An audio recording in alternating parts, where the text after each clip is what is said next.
প্রিয় চাকরি প্রত্যাশী ভাই ও বন্ধুরা, আসসালামু আলাইকুম। আশা করি সকলেই ভালো আছেন। সো আজকে আমরা নিয়ে আসছি বেসরকারি এনজিও একটি নিয়োগ বিজ্ঞপ্তি, বিশাল একটি নিয়োগ বিজ্ঞপ্তি প্রকাশ হয়েছে। সো এই নিয়োগে আমরা বিস্তারিত আলোচনা করব। আপনারা ভিডিওটি না টেনে সম্পূর্ণ দেখুন। আর এখনও যারা চ্যানেলটি সাবস্ক্রাইব করেনি অবশ্যই একটি সাবস্ক্রাইব করে দেবেন আর একটি লাইক কমেন্ট করে দেবেন। এই নিয়োগে আপনার সাক্ষাৎকারে চাকরি হয়ে যাবে। সো কীভাবে আপনার সাক্ষাৎকার করবেন, কীভাবে আবেদন করতে হবে, সব আমরা বিস্তারিত দেখতে আমাদের সাথেই থাকুন। সো এখানে দেওয়া আছে আপনার বেসরকারি উন্নয়ন সংস্থা প্রত্যাশীতে নিয়োগ বিজ্ঞপ্তি। সো আপনার এনজিওটির নাম হলো আপনার প্রত্যাশী এনজিও। সো এই এনজিওতে আপনি কীভাবে আবেদন করবেন এখানে দেওয়া আছে আপনার। প্রথমে দেওয়া আছে আপনার 1983 সালে প্রতিষ্ঠিত জাতীয় পর্যায়ে বেসরকারি উন্নয়ন সংস্থা প্রত্যাশীর কর্ম এলাকার চট্টগ্রাম, কক্সবাজার, রাঙ্গামাটি, খাগড়াছড়ি, বান্দরবান, ফেনী, কুমিল্লা, চাঁদপুর, লক্ষ্মীপুর, নোয়াখালী, ভোলা, নরসিংদী, নারায়ণগঞ্জ এবং মুন্সিগঞ্জ জেলার ঋণ কার্যক্রম পরিচালনার জন্য নিম্নোক্ত পদে কর্মকর্তা নিয়োগ করা হয়। সো এখানে আপনার 7টি ক্যাটাগরিতে 410 জন লোক নিয়োগ করা হবে। সো আপনার 1 নম্বরে দেওয়া আছে আপনার এরিয়া ম্যানেজার, বয়স সর্বোচ্চ 45, পদ সংখ্যা 10টি, শিক্ষা নিবেশকাল আপনার বেতন হচ্ছে 50,000 থেকে আপনার 61,310 টাকা হতে পারে নির্মিত কারণের পর। এরপর শিক্ষাগত যোগ্যতা অভিজ্ঞতা আপনার স্নাতকোত্তর। ঋণ কার্যক্রম পরিচালনায় এরিয়া ম্যানেজার হিসেবে ন্যূনতম 3 বছর বাস্তব অভিজ্ঞতা থাকতে হবে। শিক্ষাগত যোগ্যতা স্নাতক বা স্নাতকোত্তর। 2 নম্বরে দেওয়া হচ্ছে আপনার শাখা ব্যবস্থাপক, বয়স সর্বোচ্চ 40, পদ সংখ্যা 30, বেতন আপনার প্রথম অবস্থায় আপনার 35,000, তারপরে আপনার 53,834 টাকা পর্যন্ত বৃদ্ধি পাবে। শিক্ষাগত যোগ্যতা স্নাতক বা স্নাতকোত্তর।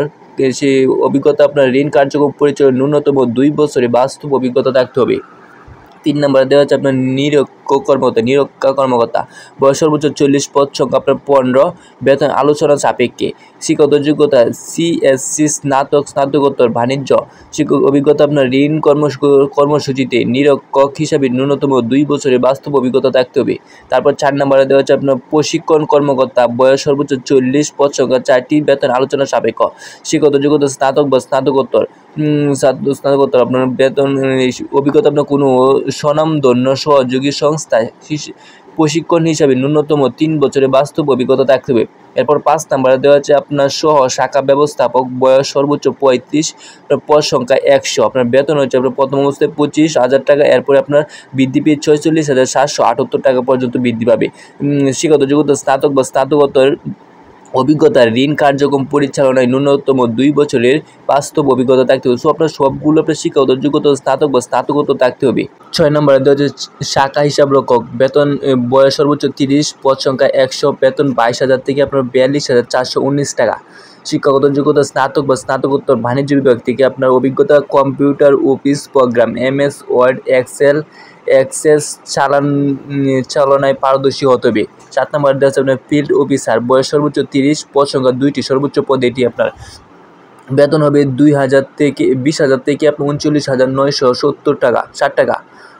এটা আপনার অভিজ্ঞতা সম্পূর্ণ প্রার্থীদের ক্ষেত্রে HSC বা সমান অভিজ্ঞতা প্রার্থীদের ক্ষেত্রে স্নাতক বা স্নাতকোত্তর থাকলে আপনার আবেদন করতে পারবেন। তারপর দেওয়া হচ্ছে আপনার অধিকতর যোগ্যতা ও অভিজ্ঞতা সম্পূর্ণ সকল পদের প্রার্থীদের ক্ষেত্রে বেতন আলোচনা সাপেক্ষে নির্ধারণ করা হবে। এরপরে দেওয়া হচ্ছে আপনার মৌখিক পরীক্ষার তারিখ ও সময়, পদবি, মৌখিক পরীক্ষার স্থান আপনার 6 সেপ্টেম্বর 2025 শনিবার সকাল 9টায় আপনার ফিল্ড অফিসারের আপনার মৌখিক পরীক্ষার স্থান হবে প্রত্যাশী সৈয়দবাড়ি 903 উমর আলী মাতবর রোড, বহরদ্দার হাট, বহরদ্দার বাড়ি স্নোর নিকটে, চান্দগাঁও, চট্টগ্রাম 4212। এরপরে দেওয়া হচ্ছে আপনার 13 সেপ্টেম্বর 2025 শনিবার সকাল 9টায় আপনার এইখানে আপনার পদবি হচ্ছে আপনার এরিয়া ম্যানেজার, শাখা ব্যবস্থাপক, নির্বাহী কর্মকর্তা, প্রশিক্ষণ কর্মকর্তা, সহ শাখা ব্যবস্থাপক, শাখা হিসাবরক্ষক। তাদেরও আপনার মৌখিক পরীক্ষার স্থান একই। তারপর এখানে আরও কিছু তথ্য দেওয়া আছে, এগুলো আমরা দেখে নিচ্ছি। প্রথমে দেওয়া হচ্ছে আপনার চাকরির সুবিধা, শিক্ষানিবিদকাল 3 মাস, সকলভাবে সমাপ্তির পর সংস্থার চাকরি বিধিমালা অনুযায়ী বেতন স্কেল, বাৎসরিক ইনক্রিমেন্ট, চিকিৎসা ভাতা, বৈশাখী ভাতা, 2টি উৎসবের বোনাস, PF, গ্র্যাচুইটি, কর্মকালীন তহবিল, গৃহকর্মী ঋণ, মোটরসাইকেল ও বাইসাইকেল ঋণ এবং অন্যান্য সুযোগ সুবিধা সমূহ সংস্থার নিয়ম অনুযায়ী প্রদান করা হবে। যোগদানের তারিখ হতে সংস্থার নিজস্ব ডোমেটরিতে ফ্রি থাকার ব্যবস্থা, লাঞ্চ ভাতা, মোবাইল বিল, যাতায়াত ভাতা সংস্থার নিয়মাবলী প্রদান করা হবে। তারপর দেওয়া হচ্ছে আপনার চাকরির শর্তাবলী। 1 নম্বরে দেওয়া হচ্ছে নির্বাচন প্রার্থীদের প্রত্যাশী কর্ম এলাকায় যে কোনো শাখায় কাজ করার মানসিকতা থাকতে হবে। 2 নম্বরে দেওয়া হচ্ছে বাংলাদেশের সকল জেলার প্রার্থীরা আবেদন করতে পারবেন। 3 নম্বরে দেওয়া হচ্ছে 1 থেকে 6 নং পদের প্রার্থীদের computer, office program, MS word, excel চালানো পারদর্শী হতে হবে। এরপর 4 নম্বরে দেওয়া হচ্ছে 1, 2, 5 নং পদের প্রার্থীদের মোটরসাইকেল বৈধ লাইসেন্স চলাকালীন পারদর্শিতা হতে হবে।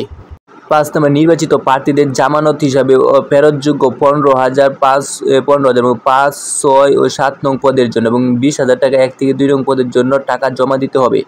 6 নম্বরে দেওয়া হচ্ছে নির্বাচন প্রার্থীদের চূড়ান্ত নিয়োগের পূর্বে একজন গ্রহণযোগ্য সরকারি চাকরিজীবী জামিনদার দিতে হবে, যিনি প্রার্থীর সকল অর্থের অনিয়ম জনিত দায়-দায়িত্ব বহন করবেন এবং ক্ষতিপূরণ প্রদান সক্ষম হবেন। তারপর দেওয়া হচ্ছে আপনার বর্ণিত তারিখ মোতাবেক নিম্নোক্ত ঠিকানা বরাবর একটি আবেদনপত্র, জীবন বৃত্তান্ত, শিক্ষাগত যোগ্যতা সত্যায়িত কপি, অভিজ্ঞতা সনদ ও জাতীয় পরিচয়পত্রের কপি এবং সদ্য তোলা 1 কপি রঙিন পাসপোর্ট সাইজের ছবি সহ উল্লেখযোগ্য স্থানে মৌখিক পরীক্ষায় সরাসরি অংশগ্রহণের জন্য অনুরোধ করা গেল। তারপর দেওয়া হচ্ছে উপসহকারী পরিচালক মানব সম্পদ, প্রত্যাশী, সৈয়দপুর 903 উমর আলী মাতবর রোড, বহরদ্দর বাড়ির সন্নিকট চট্টগ্রাম, ঢাকা। এটি আপনার এই ঠিকানা। এরপর দেওয়া হচ্ছে প্রার্থীর নিয়োগ সংক্রান্ত কাজের অফিস বাইরে বিকাশ বা ব্যাংকে কাহারোর সাথে কোনো প্রকার আর্থিক লেনদেন করেন না। সো এছাড়া আপনি কীভাবে আবেদন করবেন এই সব পদ্ধতিগুলো আমরা নিচে দেখে নেওয়া যাক। নিয়োগটি প্রকাশ পেয়েছে আপনার প্রথম আলোয় 20 আগস্ট 2025 খ্রিস্টাব্দে। এরপরে আবেদন করার পদ্ধতি সরাসরি সাক্ষাৎকারের মাধ্যমে চাকরির আবেদন, অর্থাৎ আপনার সরাসরি সাক্ষাৎকারের মাধ্যমে আপনার আবেদন হয়ে যাবে। তো সরাসরি সাক্ষাৎকারের দিন হচ্ছে আপনার 6 এবং 13 সেপ্টেম্বরে আপনার সরাসরি সাক্ষাৎকার করতে পারবেন। এরপর মৌখিক পরীক্ষার স্থানে এখানে দেওয়া আছে আপনার নিচে দেওয়া ঠিকানায় আপনারা সরাসরি চলে গেলে আপনার মৌখিক পরীক্ষায় অংশগ্রহণ করতে পারবেন। তারপর দেওয়া হচ্ছে প্রত্যাশী এনজিও চাকরির আবেদন করার পদ্ধতি। প্রত্যাশী এনজিও তাদের চাকরির আবেদনপত্র অনলাইন ব্যতীত গ্রহণ করবে না। সেই জন্য অবশ্যই আপনাকে নিচে দেওয়া ওয়েবসাইটে প্রবেশ করে অনলাইনে চাকরি আবেদন করতে হবে। সঠিকভাবে প্রত্যাশী এনজিও চাকরি আবেদন করার জন্য আপনাকে নিচে দেওয়া নিয়ম নির্ভুলভাবে অনুসরণ করতে হবে, কেননা সঠিকভাবে চাকরির আবেদন করতে না পারলে কর্তৃপক্ষ আপনাকে চাকরি আবেদন গ্রহণ করবে না। সো আপনারা কীভাবে আবেদন করবেন অনলাইনে লিঙ্কটি দিয়ে দিচ্ছে, এখানে ঢুকে আপনারা আবেদন করবেন, তারপর আপনাদের সরাসরি সাক্ষাৎকারে আপনার চাকরি হবেন। সো আপনার নিচে অনলাইনের মাধ্যমটি দিয়ে দিচ্ছি।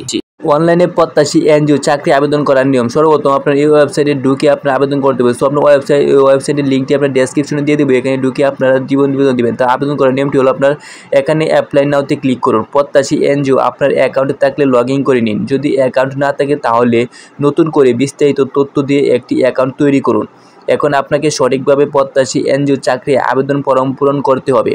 মনোযোগ দিয়ে চাকরি আবেদন ফর্ম নেওয়ার সকল তথ্য দেখে নিন। সর্বশেষ চাকরি আবেদনপত্র জমা দেওয়ার জন্য সাবমিটে ক্লিক করুন। সো এভাবে আপনার আবেদন করার পর তারা আপনাকে নির্দিষ্ট সময় SMS দিয়ে জানিয়ে দিবে। সো আপনারা তারপর 6 থেকে আপনার 13 তারিখের মধ্যে আপনাদের মৌখিক পরীক্ষা এবং লিখিত পরীক্ষার জন্য আপনার সরাসরি সাক্ষাৎকার দেবে, সেখানে আপনাদের সিলেক্ট করা হবে। এছাড়া আবেদন করতে বা কোনো সমস্যাজনিত কারণ হলে আপনার কর্তৃপক্ষের সাথে যোগাযোগ করুন বা সাহায্য নিন। প্রথমে তো হচ্ছে আপনার কর্তৃপক্ষের ইমেল, আপনি এই ইমেলে ঢুকে তাদের সাথে যোগাযোগ করতে পারবেন। এছাড়া কর্তৃপক্ষের ফেসবুক পেজ, কর্তৃপক্ষের মোবাইল নাম্বার, আপনার কর্তৃপক্ষের ঠিকানা হচ্ছে 903 উমর আলী মাতাব্বর রোড, বহরদার বাড়ির কাছে, চান্দরগাঁও, চট্টগ্রাম 4212 বাংলাদেশ এই ঠিকানা। এছাড়া আপনার কর্তৃপক্ষের ওয়েবসাইট আছে, এখানে ঢুকে আপনার সকল তথ্য বা তাদের সাথে যোগাযোগ করতে পারেন। সো আজকের মতো এখানে ভিডিওটি শেষ করলাম। ভালো লাগলে অবশ্যই একটি লাইক কমেন্ট করে দিবেন, আর এখনও যারা চ্যানেলটি সাবস্ক্রাইব করেন অবশ্যই একটি সাবস্ক্রাইব করে দিবেন। সো সকলেই ভালো থাকবেন। আসসালামু আলাইকুম।